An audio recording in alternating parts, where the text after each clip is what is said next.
Have you ever had a brilliant idea but never started it?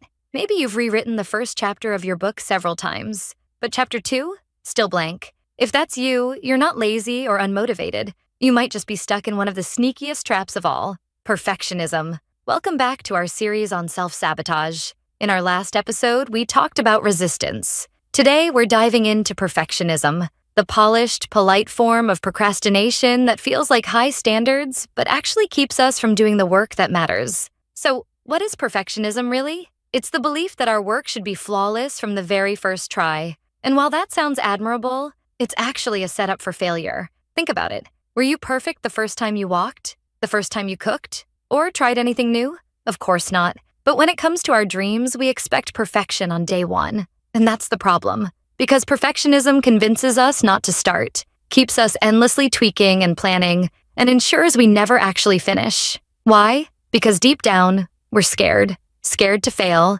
scared to be judged, scared we're not as good as we hoped. But here's the catch. By never starting, we guarantee we never improve. It's like wanting to be a great swimmer but refusing to get in the pool because you're not Michael Phelps on day one. Let me tell you a quick story. I know someone who had an amazing podcast idea. She had the gear, the scripts, the vision, all of it. But for 3 years, she never published a single episode. Why? Because she wanted it to be perfect. Meanwhile, people with fewer resources started publishing. They weren't perfect either, but they kept going, got better, built an audience, and made the impact she was still dreaming about. The truth is, we don't create amazing things by waiting to impress the world. We create them by starting, messy, awkward, imperfect, and learning as we go. Your favorite creators didn't begin with greatness. Their early work was raw, clumsy, unpolished, but they showed up again and again and again. Because mastery doesn't come from perfection, it comes from practice. So how do we break the perfectionism cycle?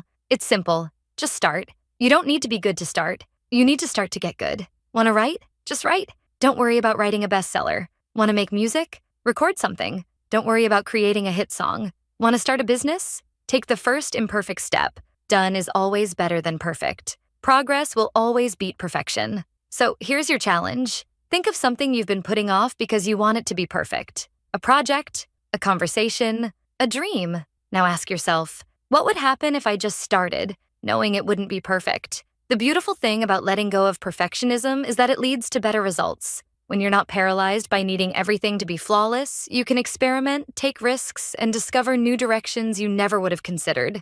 Your first attempt doesn't need to be your best. It just needs to happen. Because once it exists, you can shape it. You can edit it. You can grow from it.